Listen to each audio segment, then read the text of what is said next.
하나님의 말씀 마가복음 10장 1절에서부터 16절까지 말씀입니다.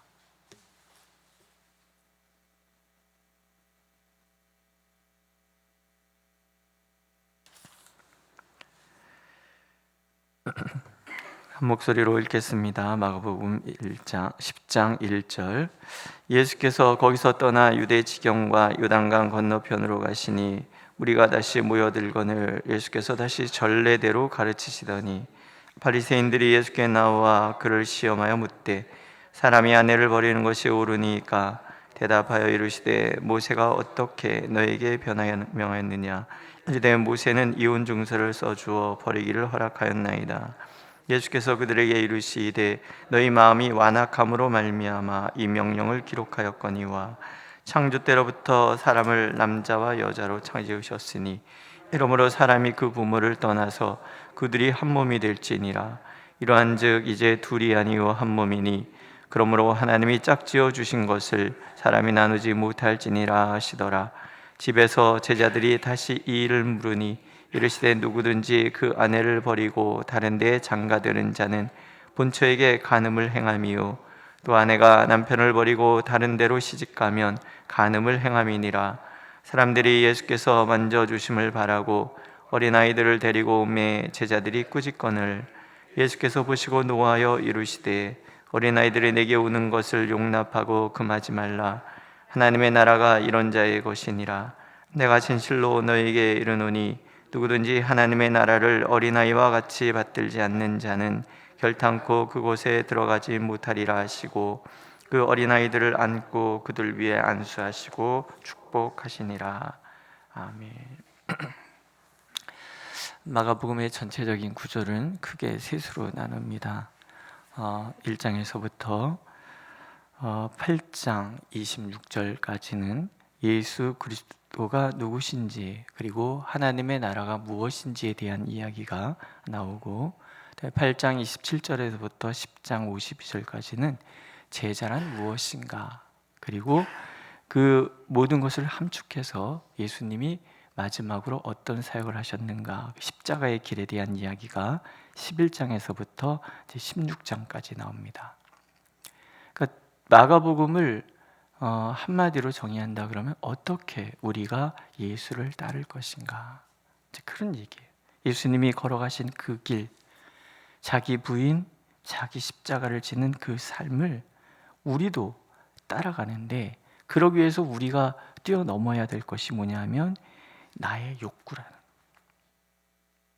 신앙생활에서 가장 힘든 것은요 외부에서 들어오는 어떤 시련이나 압박 그리고 핍박, 비판, 갈등 이런 것 때문에 우리가 물론 힘들지만 그것 때문에 우리의 신앙이 무너지진 않아요. 결국은 내 안에 있는 나의 욕망, 나의 죄성, 내 뜻대로 인간은 본디 내 멋대로 살고 싶어 하잖아요. 원래 선악과를 따먹는 그 과정 그게 바로 인간이 누군가에 대한 답이잖아요. 내가 옳고 그름을 분별하는 사람이 되고 싶다. 내 인생의 재판관이 내가 될 것이다. 그게 하나님을 향한 불순종으로 나가는 거죠. 그러니까 우리는 늘 여기에 대한 부담이 있는 것이고 여기에 대한 인식이 있는 거고 성찰이 있는 거죠. 하나님의 뜻과 내 뜻이 충돌될 때 하나님의 뜻을 선택한다는 것 이것이 쉬운 거는 아니기 때문에 십자가고 그래서 제자의 길은 예수님을 따라가면 너무나 쉬운 길인데 그렇지 않기 때문에 어려운 것이 제자의 길이라는 거죠.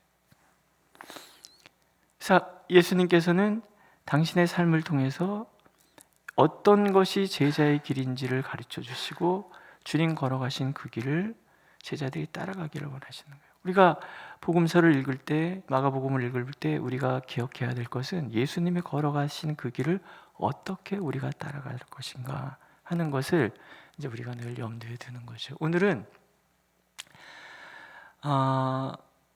인간 세계의 문화와 하나님의 본래의 뜻과의 충돌을 어떻게 극복할 것인가 이런 얘기예요. 예수님께서 이제 또 유대지경과 요단강 건너편으로 가셔서 관례대로, 다시 전례대로 가르치셨다, 이런 얘기가 오늘 시작이 됩니다. 예수님이 되게 지금 사실은 되게 복잡하잖아요. 십자가를 앞에 두고 제자들은 멍청하고 길은 먼데 이들은 바뀌지도 않고 그래요. 어수선하고 사람들의 핍박은 계속 오고, 그런데도 예수님은 전례대로, 늘 하시던 습관대로, 늘상 하시는 대로 자기의 길을 가는 거예요. 사실 이게 어렵습니다. 우리는 염려, 근심, 두려움, 그러면 우리의 걸음이 확 흐트러진단 말이에요. 고민하는 것은 고민하는 것이고, 해야 되는 일을 해야 되는 것인데, 우리는 고민 때문에 일을 망치는 경우가 얼마나 많이 있어요. 그러니까 예수님은 일단 몸으로 보여주는 거예요. 어떤 상황에도 내 길을 가는 것이 중요하다는 거예요. 늘상 하는 대로, 내일에 대한 염려 때문에 오늘을 망치지 말고 그냥 오늘 해야 될 일은 오늘, 십자가는 십자가고 오늘 해야 될 것은 오늘. 거창한 미래를 꿈꾼다 그래서 오늘을 등한히 한다 그러면, 내 감정의 어떤 소용돌이 때문에 오늘을 등한히 한다 그러면 우리에게 내일은 없는 거잖아요. 내일이라는 것은 절대로 우리에게 오지 않습니다. 아시죠? 오늘의 내일이라고 말하지만 내일이 왔어요? 그날은 또 오늘인 거예요. 그러니까 늘 우리에게는 오늘밖에 없어요. 그런데 우리는 우리에게 오지도 않을 내일을 염려해서 오늘을 망치는 경우가 많잖아요. 내일 일은 내일이 염려하도록 내버려 두고 오늘의 근심은 오늘로 족하다. 늘 우리는 이걸 염두에 두고 살아가는 거죠. 그래서 예수님께서는 지금 내 앞에 있는 무리가 소중한 거예요. 지금 내 가르침을 들어야 될 사람이 소중하고, 지금 내가 내 앞에 고쳐줘야 할 병자가 소중한 거예요. 오늘 지금 이 시간이 내게 있어 가장 소중한 것을 아는 사람, 지금 여기를 살아가는 삶, 그것이 제자의 삶. 되십니까? 자, 예수님께 사람들이 찾아왔어요. 먼저는 바리새인들이 등장을 했어요. 이들의 목적은 예수님을 시험하는 거예요. 좀 기가 막히지 않습니까? 인간이 어찌 하나님을 시험하나? 이들이 얘기하는 것은 이제 예수님을 함정에 빠뜨리기 위한 거예요. 아내를 버리는 것이 가합니까? 아내를 버리는 것이 가합니까? 옳습니까? 아내를 버리는 것은 옳지 않다는 얘기를 하려고 그러는 게 아니잖아요. 그러니까 아내를 버리는 그 옳다 얘기하기도, 아니다라고 얘기하기도, 아니다고 얘기하면은 이제 모세는 뭐라고 그랬느냐? 너희들이 그렇게 소중하게 생각해 율법은 뭐라고 얘기하고 있느냐? 이혼 증서를 써주라 그랬습니다. 어떤 이것은 시대상을 반영을 하잖아요. 예수님께서 본질에 대한 얘기를 하는 거죠. 창조 때부터 하나님은 사람을 남자와 여자로 만드셨다.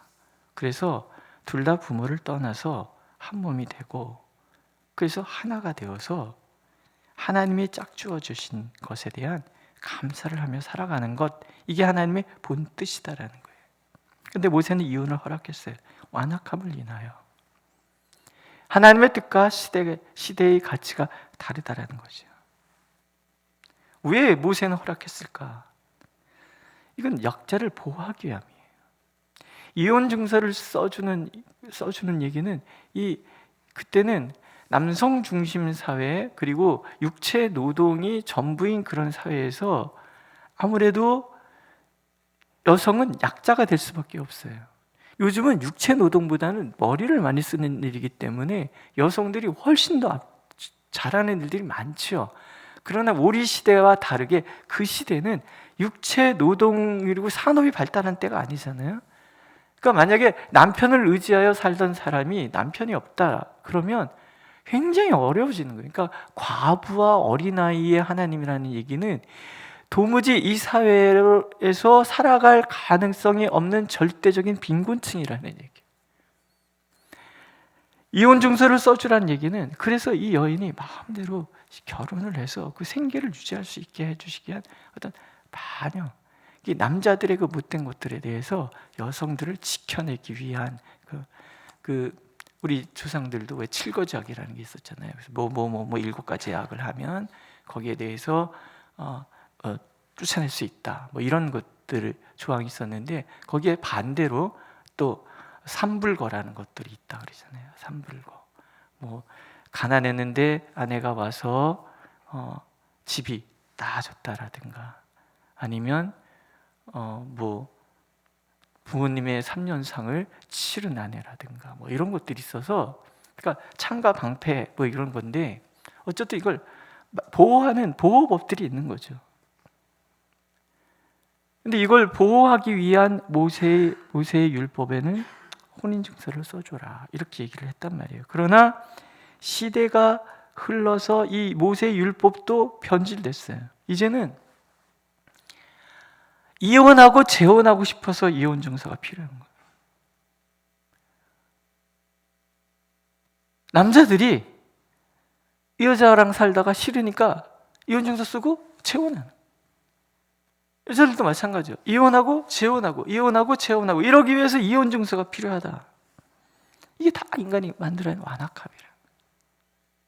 하나님이 창조하신 것이 두 개잖아요. 하나는 가정이고 하나는 교회입니다. 가정이 하나님의 창조물이 되기 위해서 하나님은 남자와 여자를 만드시고 부모를 떠나서 둘이 한 몸, 독립된 가정을 이루기를 하나님 원하시는 거예요. 여러 가지가 막 뒤섞여 있죠. 요즘 우리 사회는 장성했는데도 불구하고 부모를 떠나지 않는 자녀도 있는 반면에 떠나가는 자녀를 꽉 붙들고서는 안 놓아주려고 하는 그런 부모들도 있고 뭐 여러 가지 복잡한 건데 남자와 여자는 독립된 자아를 가지고 독립된 가정을 이루어 가야 돼요. 이게 하나님의 뜻이라는 거죠. 그리고 왜 그렇게 만들었냐면 인간이 불완전하기 때문에 돕는 배필이라는 말은 방향을 같이 바라본다라는 거예요. 서로 불완전함을 보완하기 위해서 하나님께서 남자와 여자를 한 가정을 이루게 한다라는 거죠. 뭐 이런 거예요. 어느 날 저희 집에서 이게 설거지를 하면 설거지대가 이렇게 있잖아요. 근데 그 너머에 창문이 있어요. 그걸 이제 열고 닫고 이렇게 하는데 그릇이 많이 있는데 이렇게 해서 저는 이렇게 열고 그랬더니 아내가 옆에 있다가 왜 그렇게 열어? 밑에서 열면 더 쉬운데. 그래서 제가 그런 것도 있구나. 그런데 저는 아내보다 키가 10cm 이상이 크잖아요. 저는 위에서 이게 창문이 보이고 그 사람은 밑에서 창문이 보이는 거예요. 이게 돕는 배필이라는 거죠. 각각 다른 시각인데 이게 틀린 게 아니잖아요. 서로 보완하는 것. 제일 어리석은 게 우리 조상들이 아주 못된 거 가르쳤잖아요. 뭐와 뭐는 3일에 한 번씩 어쩌고 뭐 이런 것들 아주 무식한 어떤 그런 것들이 있었잖아요. 그래서 서로 길들이려고 했어. 결혼하면 3년 안에 주도권을 빨리 누가 잡아야 돼. 맨날 싸워. 그게 말이 됩니까? 다른 사람들인데 성격도 다르고 가치관도 다르고 다 다른 사람들이 보완하기 위해서 하나님께서 만나게 해주셨다는 거죠. 또 결혼은 선물이에요. 하나님 은혜의 선물. 모든 과정에 하나님이 개입하신다는 거예요. 우리의 만남은 우연이 아니야. 이런 얘기 있잖아요. 그죠?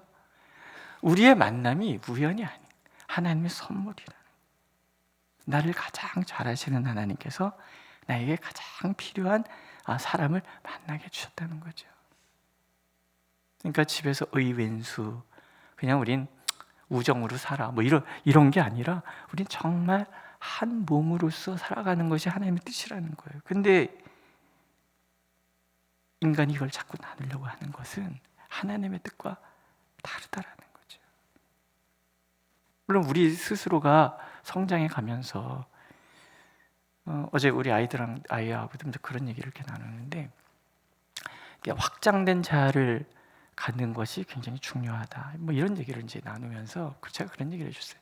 태어날 때 이미 인간은 확장된 자아를 가지고 있다는 거예요. 얘가 뭐냐면 어린아이들은 차별이 없어요. 아무하고도 친구가 될 수 있어요.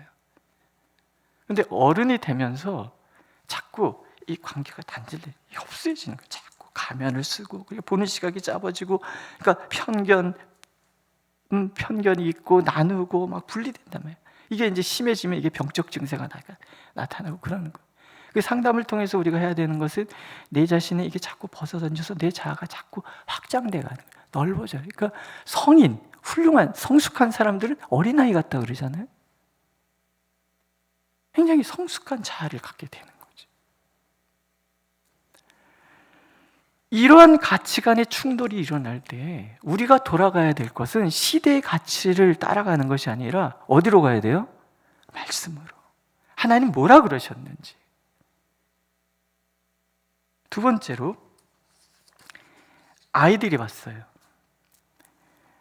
이 여성들에 대해서 차별하는 것뿐만이 아니라 이 시대는 어린아이에 대한 차별을 가지고 있어요. 아이들이 예수님께 아이들을 안고, 그러니까 어린아이들이에요. 어린아이들을 부모들이 안고 예수님이 축복해 주기를 원하시는 거예요. 근데 제자들이 시끄럽다고 보내는 거예요. 왜냐하면 제자들조차도 그 시대의 가치에 무장돼 있어서 어린아이를 하찮게 생각한단 말이죠. 예수님 화를 내시죠. 예수님 화내는 장면이 몇 안 되는데 여기서 예수님도 굉장히 화를 내신 거예요. 어린아이들이 내게 오는 거 막지 마라.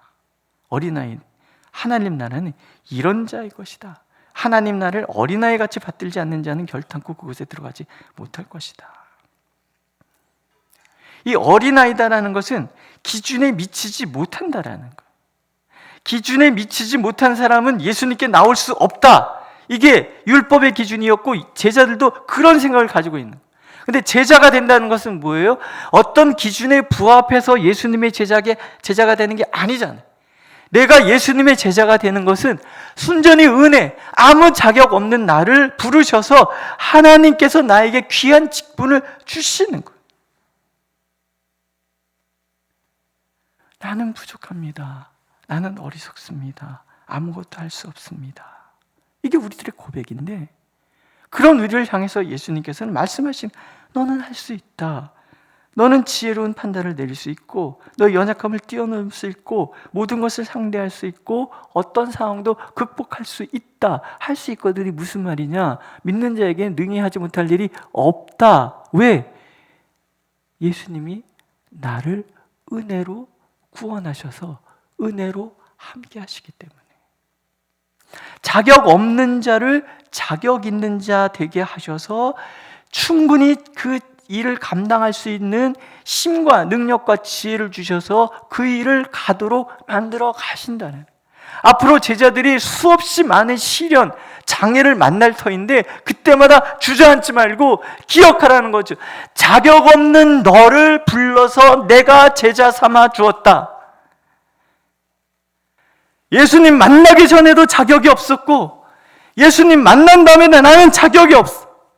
예수님 만나기 전에는 나에게 힘을 공급할 대상이 없었지만, 이제 나는 예수님에 의해서 예수님의 지혜와 예수님의 능력과 예수님의 그 성품이 내 안에 연그러져서 그렇게 살아가는 존재가 되었다라는. 그렇다면 어떤 자격 기준에 의해서 사람을 판단하고 그럴 것이 아니라 부족한 그를 불러서 하나님의 뜻을 감당케 하시는 주님께 초점을 맞추라는.